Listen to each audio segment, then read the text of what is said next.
ठीक है, total total relationship between total revenue and elasticity. Okay, yes. तो मुझे एक बात बताओ, कोई भी एक बंदा अगर एक्सपेंडिचर करता है किसी भी एक चीज पे, तो वो सामने वाले के लिए क्या होता है? एक के लिए अगर एक्सपेंडिचर है तो सामने वाले के लिए क्या होगा? इनकम। इनकम, इनकम या फिर रेवेन्यू, इन शॉर्ट। ठीक है, अगर हम लोग एक्सपेंडिचर कर रहे हैं इस साइड से तो उसके लिए वो क्या होगा? रेवेन्यू होगा या इनकम होगा। करेक्ट। तो बस हम लोगों को उसी तरीके से कैलकुलेट करना है या फिर एनालिसिस करना है कि किस तरीके से टोटल रेवेन्यू इफेक्ट करता है इलास्टिसिटी को। ठीक है, देखो, तो जब प्राइस इंक्रीज होता है, ठीक है, और प्राइस डिक्रीज होता है, ये दो सिचुएशंस है। ठीक है, price increase and price decrease, these are two situations.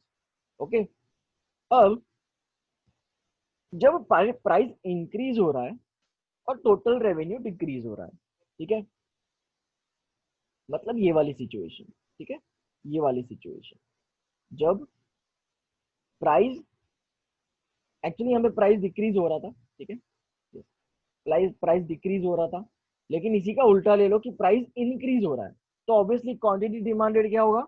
Decrease होगा। वो तो लॉ ऑफ डिमांड हमको फॉलो करना है। ठीक है, लॉ ऑफ डिमांड हमको फॉलो करना है, प्राइस इंक्रीज तो क्वांटिटी डिमांडेड डिक्रीज। तो टोटल रेवेन्यू अगर डिक्रीज हो रहा है, सिचुएशंस, हाँ, अब ये तीन सिचुएशंस हो सकती है।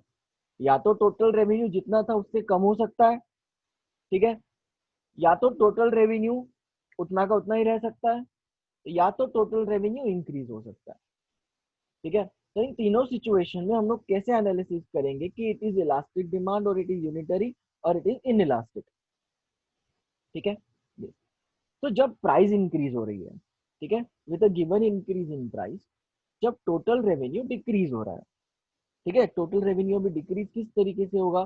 सपोज फॉर एग्जांपल, जो क्या बोलते हैं, प्राइस इंक्रीज हो रहा है, ठीक है, प्राइजेस इंक्रीज होते जा रही है, और हम लोग क्वांटिटी डिमांडेड ये क्या कर रहे हैं?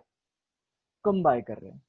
ठीक है, ऑब्वियसली देखो, अगर प्राइजेस इंक्रीज हो रही है तो क्वांटिटी डिमांडेड ये कम हो जाएगा ना, with a given increase in price, तो टोटल रेवेन्यू भी क्या हो जाएगा? डिक्रीज हो जाएगा। ठीक है, लेकिन अगर सपोज प्राइस इंक्रीज तो हो रही है लेकिन इस तरीके से इंक्रीज हो रही है कि हमारा टोटल रेवेन्यू उतना का उतना ही रह रहा है। ठीक है, मतलब अगर सपोज हम लोगों ने 6 रुपीज प्राइस पे 7 यूनिट्स खरीदे थे, ठीक है, 6 रुपीज प्राइस पे कितने यूनिट्स खरीदे थे? 7 यूनिट्स खरीदे थे, एंड 7 रुपीज प्राइस पे 6 यूनिट्स खरीद रहे हैं। That means what? Our total revenue, ठीक है, ऑब्वियसली ये एक्सपेंडिचर हो गया, लेकिन उसके साइड से क्या हो गया? ये रेवेन्यू हो गया ना। ठीक है, मतलब हम लोग जो बेच रहे हैं 6 रुपए की प्राइस पे 7 यूनिट्स अगर बेच रहे हैं, ठीक है, और 7 रुपए की प्राइस पे हम लोग 6 यूनिट्स बेच रहे हैं, इसका मतलब क्या? हमारा रेवेन्यू यहाँ पे भी सेम था और हमारा रेवेन्यू यहाँ पे भी सेम है। इसका मतलब क्या? We can say that this is a unitary elastic demand. Okay, so unitary elastic demand को डिफाइन करने के लिए सिर्फ एक ही वर्ड काफी है कि दैट द पर्टिकुलर थिंग, जो हम लोग एक टूल है, ठीक है, जो पर्टिकुलर टूल है वो क्या है? कांस्टेंट रह रहा है।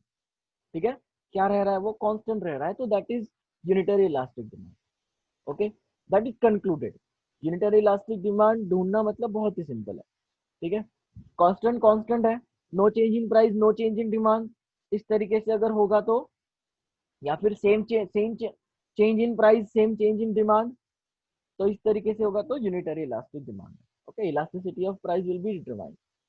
नेक्स्ट इज, जब टोटल रेवेन्यू इंक्रीज हो रहा है, ठीक है, when the total revenue increases, जब टोटल रेवेन्यू इंक्रीज हो रहा है मतलब क्या? कि जब प्राइजेस भी इंक्रीज हो रही है और टोटल रेवेन्यू भी इंक्रीज हो रहा है। ठीक है, मतलब प्राइजेस इंक्रीज होते जा रही है, और सपोज यहाँ पे अगर हम लोगों ने प्राइस 8 लिया, ओके, प्राइस 8 पर हम लोग बाय करेंगे 7 यूनिट्स। ओके, तो ऑब्वियसली हमारा टोटल रेवेन्यू कितना है यहाँ पे? सॉरी,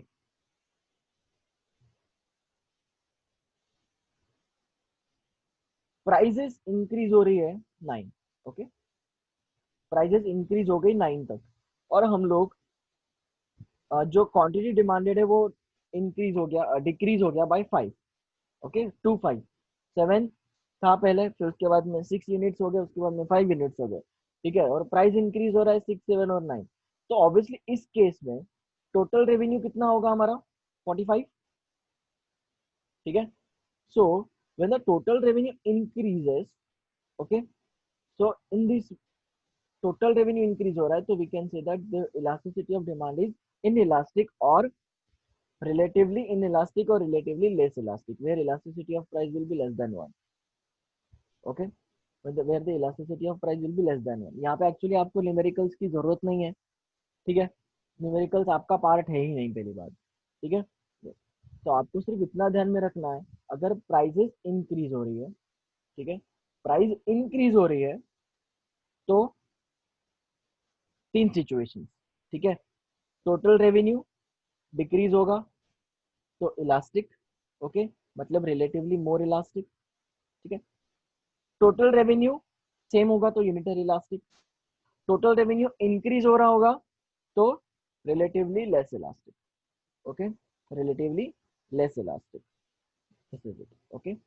और जब प्राइजेस डिक्रीज हो रही है, ठीक है, अभी उल्टा लेते हैं, जब प्राइजेस डिक्रीज हो रही है, मतलब ये वाला पॉइंट कि प्राइजेस जब डिक्रीज हो रही है, ठीक है, तो सेम टू सेम ऐसा ही आएगा, देखो, तो टोटल रेवेन्यू इंक्रीज होगा, ठीक है, तो पहली सिचुएशन क्या है, टोटल रेवेन्यू इंक्रीज होगा, तो मतलब ये पॉइंट देखो, yes, if the total expenditure increases then it is relatively elastic, that is elasticity of price will be more than 1, okay।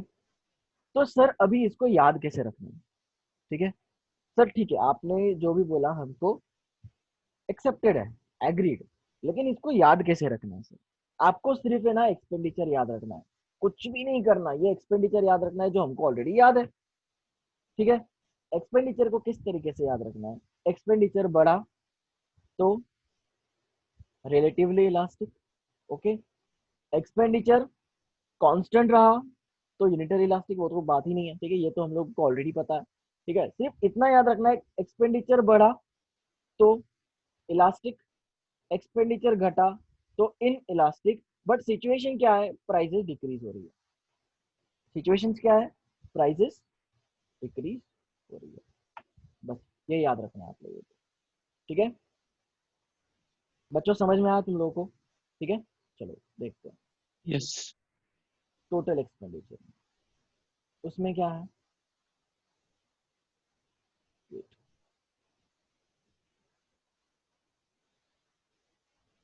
Total expenditure method, okay, कि रिलेशनशिप क्या है टोटल एक्सपेंडिचर का, जब टोटल एक्सपेंडिचर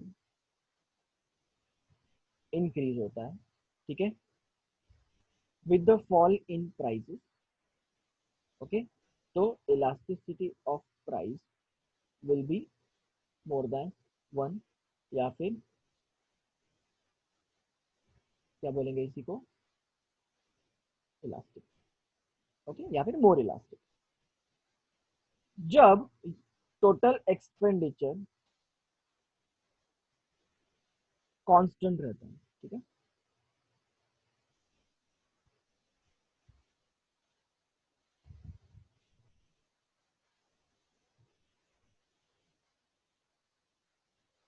अब ये constant का symbol है, ध्यान में रखो, और प्राइसेस डिक्रीज हो रही है, ठीक है, तो elasticity of price will be equal to 1, ठीक है, यूनिटरी इलास्टिक, ओके, जब टोटल एक्सपेंडिचर डिक्रीज हो रहा है with fall in price, okay, elasticity will be less than, okay, less than 1, that is in elastic,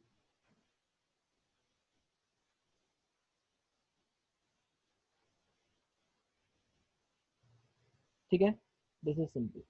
अब टोटल रेवेन्यू की बात करें, ठीक है, टोटल रेवेन्यू, पहली सिचुएशन जहां पे prices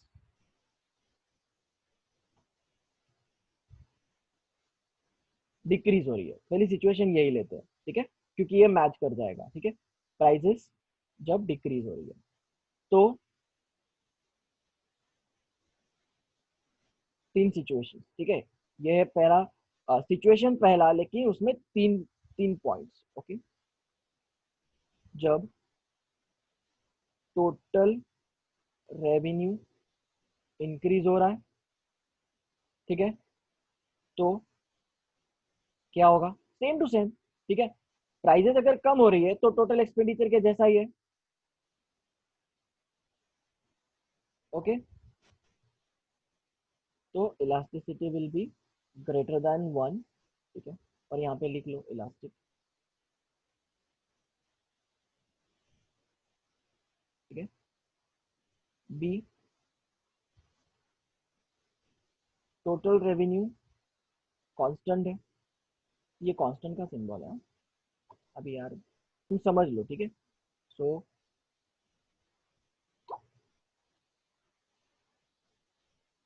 equal to 1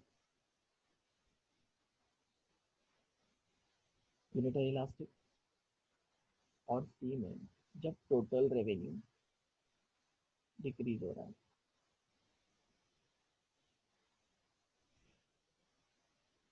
less than 1, that is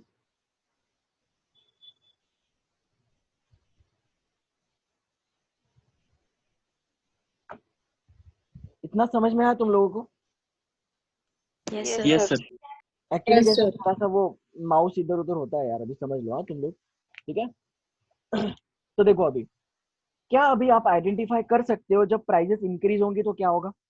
सीधा इसका अपोजिट हो जाएगा, सीधा यस इसका अपोजिट हो जाएगा। जब प्राइजेस इंक्रीज होंगी तो टोटल रेवेन्यू क्या हो जाएगा?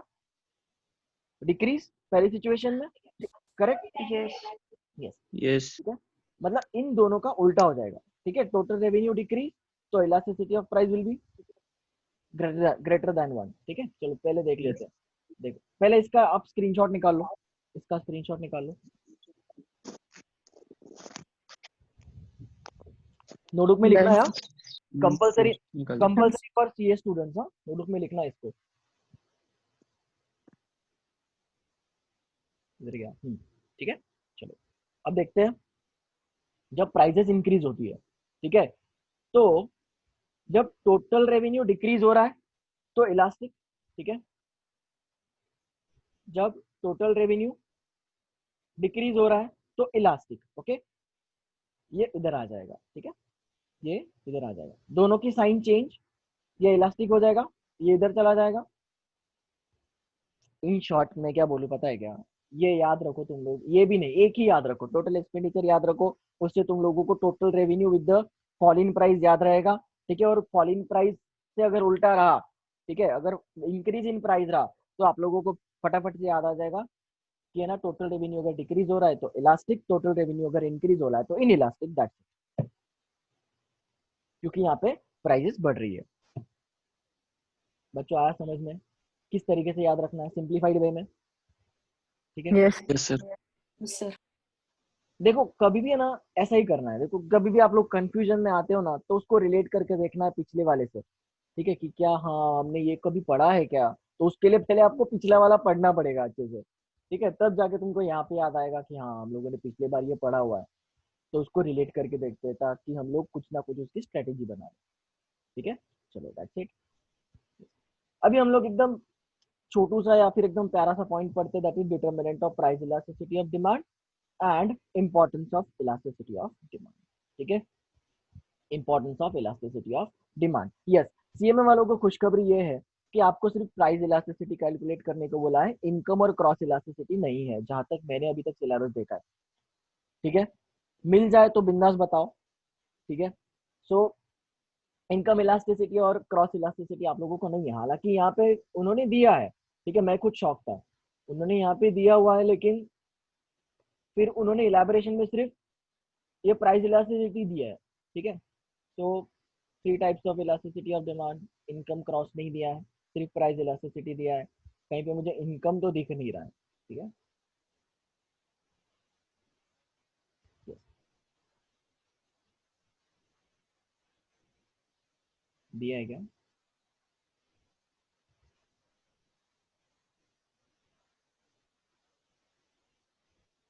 ओके ओके ओके ओके,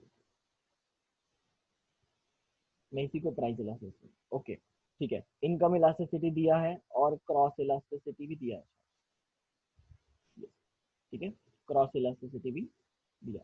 तो चलो, मुझे लग रहा था कि नहीं दिया है, बट दिया हुआ,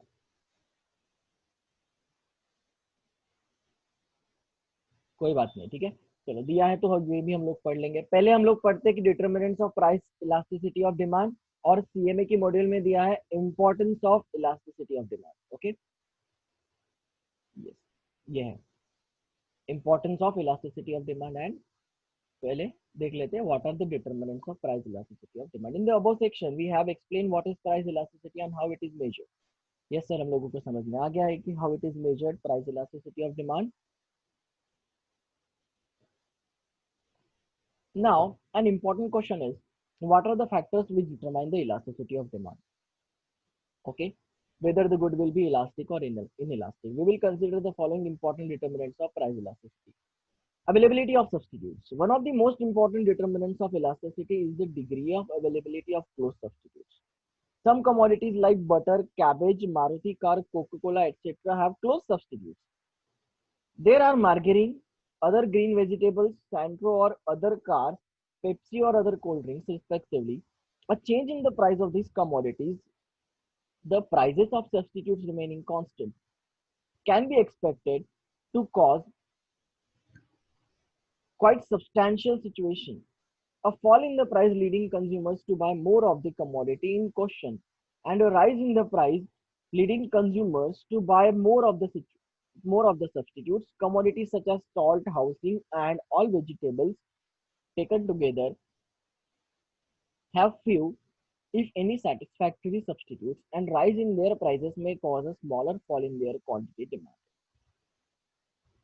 Smaller uh, fall in the quantity demanded. Thus, we can say that goods which typically have close perfect substitutes have high elasticity of demand.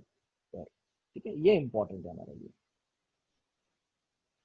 जितने ज्यादा परफेक्ट सब्सटीट्यूट्स उतनी ज्यादा इलास्टिसिटी, ठीक है, हमेशा याद रखो, जितने ज्यादा क्लोज सब्सटीट्यूट्स उतने ज्यादा इलास्टिसिटी, क्योंकि हम लोग वहां पे क्या करते हैं, सीधा सब्सटीट्यूट कर देते हैं, जो हम लोग कमोडिटी कंज्यूम कर रहे हैं उसको कंज्यूम करना बंद कर देते हैं, और उसके अगेंस्ट जो सब्सटीट्यूट अवेलेबल है उसको कंज्यूम करना चालू कर देते हैं। मतलब अचानक से डिमांड क्या हो जाती है, रिस्पॉन्सिवनेस बढ़ जाती है। देखो मैं आपको एक एग्जांपल बताता हूँ। इलास्टिसिटी का मतलब क्या है कि कितना बाउंस बैक कर रहा है, हमारा जो डिमांड है वो कितना बाउंस बैक कर रहा है। This is called as an elasticity of demand, ठीक है। सपोज फॉर एग्जाम्पल, अगर एक कमोडिटी की प्राइस अगर बढ़ जाती है तो जिसकी डिमांड एकदम नल थी, ठीक है, एकदम जिसकी डिमांड बिल्कुल ना के बराबर थी, अचानक से वो क्या बन जाता है, उसका परफेक्ट सब्सटीट्यूट बन जाता है, और उसकी डिमांड अचानक से बढ़ जाती है क्योंकि इसकी प्राइसेस बढ़ रही है। आ रहा है समझ में? तो ऑब्वियसली अगर इसकी प्राइसेस बढ़ रही है तो इसका कमोडिटी लेस कंज्यूम होगा, और जो डिमांड है इसका वो क्या हो जाएगा, बढ़ जाएगा। तो जो अचानक से ये बहुत ज्यादा बढ़ जाता है, तो therefore it is said that more the perfect substitute is, high will be the elasticity of demand. Okay, high will be the elasticity of demand. Moreover, wider the range of substitutes available, the greater will be elasticity. और जितने ज्यादा substitutes available है उतनी ज्यादा elasticity होगी। For example, toilet soaps, toothpaste etcetera have wide variety of brands and each brand is a close substitute for the other. Okay, अभी देखो, जो हम लोग एफएमसीजी में कंसीडर करते हैं, जो फास्ट मूविंग कंज्यूमर गुड्स होते हैं, अभी ये क्या होते हैं, fast moving consumer goods. For example soap ले लो, ठीक है, डिटर्जेंट पाउडर ले लो, उसमें भी दो तीन, मतलब दो तीन क्या, एक्चुअली बहुत सारे अवेलेबल है। घड़ी ले लो, ठीक है, उसके बाद में है आपका व्हील है, उसके बाद कौन सा एरियल है, टाइड है, ऐसे कितने सारे क्लोज सब्सटीट्यूट्स अवेलेबल है, कितने सारे वैरायटी के सब्सटीट्यूट्स अवेलेबल है, ठीक है। तो जितनी ज्यादा वैरायटी के सब्सटीट्यूट्स अवेलेबल है उतनी ज्यादा प्राइस इलास्टिसिटी होगी, या फिर उतनी ज्यादा इलास्टिसिटी ऑफ डिमांड होगी। Okay, it should be noted that while as a group a good or service may have inelastic demand, but when we consider its various brands we say that a particular brand has elastic demand. Thus, while the demand for the generic goods like petrol is inelastic, the demand for Indian oil petrol is elastic. Similarly, while there are no general substitutes for healthcare, there are substitutes for one doctor or hospital. Likewise, a demand for common salt and sugar is inelastic because good substitutes are not available for this. Okay, in simple words में इन्होंने बोला क्या है कि भाई हम लोग एक कंक्लूजन दे रहे हैं आपको कि जब हमारे पास परफेक्ट सब्स्टिट्यूट्स अवेलेबल है तो more will be the elastic demand. Okay, लेकिन जो एक ग्रुप है, ठीक है, सपोज फॉर एग्जांपल पेट्रोल है, ठीक है, this is a petrol is a commodity, ठीक है, ये क्या है, एक पेट्रोल, ये एक कमोडिटी है, ठीक है, लेकिन पेट्रोल की भी एक इंडस्ट्री है, करेक्ट. मैंने आप लोगों को इसके लिए ना बाइफर्केशन करने को बोला था, कंपनी इंडस्ट्री में बहुत फर्क होता है अकॉर्डिंग टू कॉमर्स. ओके, तो देखो पेट्रोल की इंडस्ट्री है या फिर पेट्रोल सेक्टर है, पेट्रोलियम सेक्टर है, तो उसमें बहुत सारी कंपनीज होंगी. आ रहा है समझ में? तो इनका बोलना क्या है कि generic goods like petrol is inelastic. देखो डिमांड फॉर पेट्रोल में भी इनइलास्टिक, कुछ कुछ सिचुएशंस में हो सकता है कि it would be less elastic. ठीक है, इनइलास्टिक का मतलब ये होता है कि less elastic, where the price elasticity of demand is less than 1. लेकिन व्हाइल हैविंग द सब्स्टिट्यूट्स कि हम लोग इंडियन ऑयल कॉर्पोरेशन नहीं, या तो हम एचपी के पेट्रोल पंप से भरा सकते हैं, ठीक है, या तो हम लोग इंडियन ऑयल के पेट्रोल पंप से भरा सकते हैं, ठीक है, या तो हम लोग रिलायंस पे जा सकते हैं. It is dependent on us कि हम लोग कहाँ से पेट्रोल भरा रहे हैं. तो देखो यहाँ पे सब्स्टिट्यूट्स अवेलेबल है, तो इसके लिए इनकी जो इलास्टिसिटी होगी वो क्या हो जाएगी, बढ़ जाएगी. मतलब it will be highly elastic क्योंकि देर आर सब्स्टिट्यूट्स अवेलेबल. आया समझ में? ठीक है, ये आपको ज्यादा क्लियर होगा जब हम लोग पढ़ेंगे क्रॉस इलास्टिसिटी ऑफ, ठीक है, जब हम लोग पढ़ेंगे cross elasticity of demand, because this is related to, देखो जब सब्स्टिट्यूट्स एंड कॉम्प्लीमेंट्री आते हैं तो there is a cross elasticity of demand. ठीक है, तो हम लोग वो भी पढ़ेंगे, एनालिसिस करेंगे, बहुत अच्छे से पढ़ेंगे इसको. फिलहाल हम लोगों को डिटर्मिनेंट्स देखने हैं. ठीक है, next is position of commodity, yes, in a consumers budget. ठीक है, greater the proportion of income spend, greater will be the elasticity of demand. ठीक है, मतलब क्या, इन शॉर्ट कंज्यूमर का बजट कौन डिसाइड करता है, उसकी इनकम डिसाइड करती है. सिंपल, जितनी ज्यादा इनकम उतनी ज्यादा इलास्टिसिटी, क्योंकि उतनी ज्यादा उसकी परचेसिंग पावर है. आया समझ में? So this point is related to income. Okay, third is nature of the need of that commodity satisfies. In general, luxury goods are price elastic, while necessaries are price inelastic.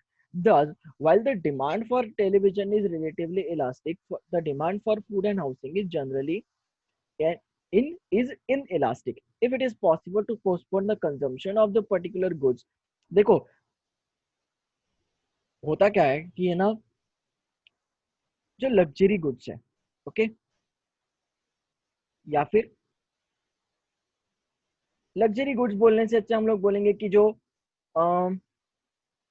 Necessities से थोड़े ऊपर वाले goods होता है. ठीक है, जो necessities से ऊपर वाले गुड्स होते हैं, जैसे कि टीवी हो गया, रेफ्रिजरेटर हो गया, स्मार्टफोन हो गया. ओके, तो इनकी क्या होती है, प्राइस इलास्टिसिटी ज्यादा होती है, क्योंकि इनके अंदर क्या होते हैं, सब्स्टिट्यूट्स अवेलेबल होते हैं ना. ऑब्वियसली इनके अंदर क्या होते हैं, सब्स्टिट्यूट्स अवेलेबल होते हैं. अगर सपोज आज मुझे सैमसंग का टीवी पसंद आता है, नो मैटर, तुम लोगों को कोई अलग टीवी पसंद आता होगा, ऋषिकेश को कोई अलग टीवी पसंद आता होगा, अनुष्का को कोई अलग टीवी पसंद आता होगा.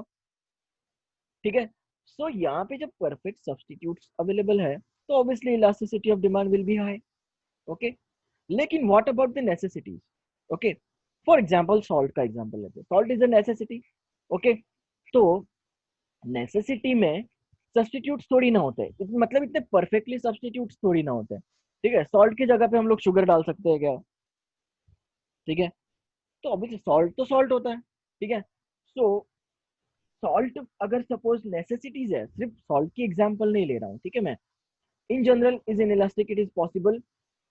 If it is possible to postpone the consumption of the particular good, such good will have elastic demand. Consumption of necessary goods cannot be postponed and therefore it has the inelastic. देखो illustration उन्होंने खुद ने बोल दिया कि suppose what if अगर हम लोगों ने टीवी नहीं दिया तो हम क्या मर जाएंगे क्या? ऑब्वियसली नहीं मरेंगे, ठीक है। व्हाट इफ अगर स्मार्टफोन नहीं दिया तो चल सकता है ना काम, लेकिन व्हाट इफ हम लोगों को खाना नहीं दिया तो नहीं चलेगा, ठीक है। खाना इज द नेसेसिटी, देयरफॉर उसकी इलास्टिसिटी क्या होती है? इन इलास्टिक होती है। तो इन इलास्टिक मतलब क्या कि elasticity of price will be less then one.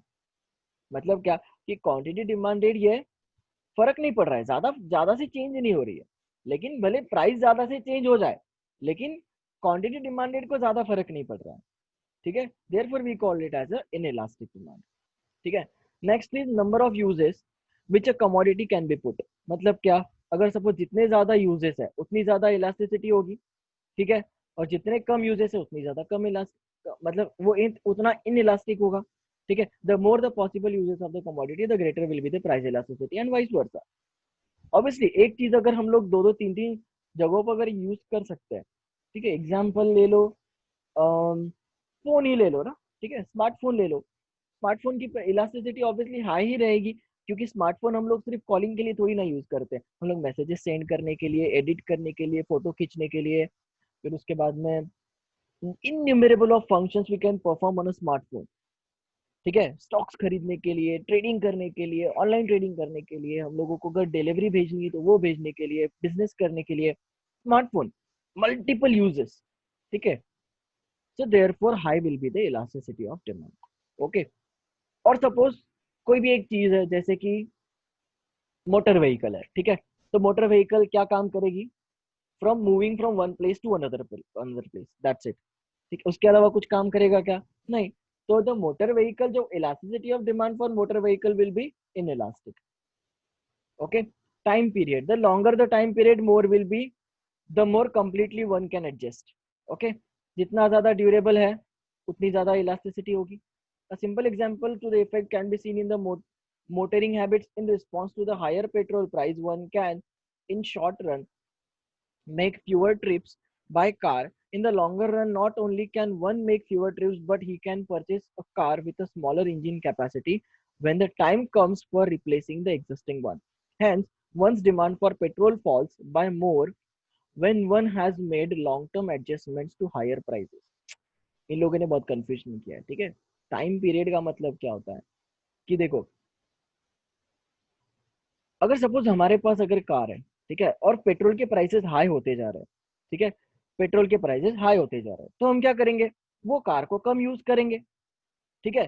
लेकिन विद द टाइम, ठीक है, विद द टाइम हम लोग सेव भी तो कर रहे हैं ना, कार कम यूज करके हम लोग पैसा सेव कर रहे हैं, तो उस पैसे से हम लोग दूसरी कार भी ले सकते हैं, ठीक है। और अगर सपोज दूसरी कार लेते वक्त और पेट्रोल के प्राइसेस अगर कम हो जाते हैं, ठीक है, तो लॉन्ग टर्म एडजस्टमेंट से हम लोग क्या करते हैं? एडजस्ट कर पाते हैं, इवन इफ अगर कार की अगर प्राइसेस हाई होगी, ठीक है, इवन इफ हम लोग कार की प्राइसेस हाई होगी तो हम लोग एडजस्टमेंट कर सकते हैं विद द पेट्रोल की प्राइसेस फॉल से, ओके। तो क्या हो जाएगा? नील इफेक्ट हो जाएगा वहां पे, ठीक है। सो जितना ज्यादा ड्यूरेबल है उतनी ज्यादा इलास्टिसिटी है, इतना याद रखो, ठीक है। जितना ज्यादा ड्यूरेबिलिटी है उतनी ज्यादा इलास्टिसिटी है। Consumer habits, if the consumer is habitual consumer of the commodity, no matter how much the price changes, the demand for the commodity will be inelastic, ठीक है। हैबिचुअल गुड्स का यही एक क्या होता है, फीचर होता है, करेक्ट। कितनी भी प्राइसेस चेंज हो जाने दो, ठीक है, कितनी भी प्राइसेस चेंज हो जाने दो या फिर कितनी भी प्राइसेस बढ़ जाने दो, ठीक है, बढ़ रही है बढ़ रही है बढ़ रही है, लेकिन इलास्टिसिटी क्या हो जाएगी? इन इलास्टिक रहेगी। इन इलास्टिक मतलब क्या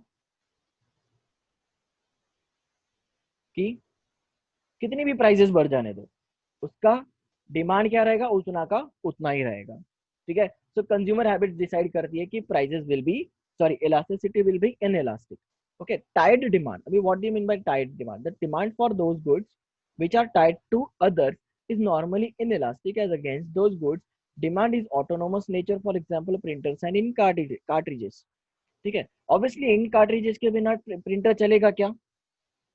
या फिर प्रिंटर के बिना इंक कार्ट्रिजेस वालों की दुकान चलेगी क्या? ऑब्वियसली नहीं चलेगी, ठीक है। सो भले ही प्रिंटर, देखो, आज अगर आप लोगों ने कार ली, ठीक है, एक अगर आप लोगों ने कार ली, पेट्रोल की प्राइसेस बढ़ती जा रही है, ठीक है, बढ़ती जा रही है, तो सपोज आप लोगों ने कार ली थी 21 लाख रुपीज की, ठीक है, आपने कार ली थी 21 लाख रुपीज की, तो 21 लाख रुपीज की कार में भले ही पेट्रोल के प्राइसेस बढ़ जाए, तो आप क्या वो 21 लाख की कार साइड में थोड़ी ना रखोगे, ठीक है, 21 लाख की कार आप लोग साइड में थोड़ी ना रखोगे, उसको यूज करोगे, भले ही कम यूज करोगे लेकिन यूज करोगे ना। तो टायर्ड डिमांड का मतलब वही होता है कि even if the petrol prices are going high, ठीक है, लेकिन डिमांड क्या होगी, होगी डिमांड होगी, भले ही थोड़ी होगी लेकिन डिमांड होगी, ठीक है। So therefore it is in elastic, okay, भले ही प्राइसेस ऊपर जाने दो, डिमांड क्या रहेगी, कांस्टेंट रहेगी, ठीक है। टायर्ड डिमांड को हम लोग डिस्टिंग्विश कर सकते हैं कॉम्प्लीमेंट्री डिमांड, सॉरी, हम लोग सिमिलैरिटी कर सकते हैं कॉम्प्लीमेंट्री डिमांड के साथ में, okay. Pen and ink, printer and cartridges, okay.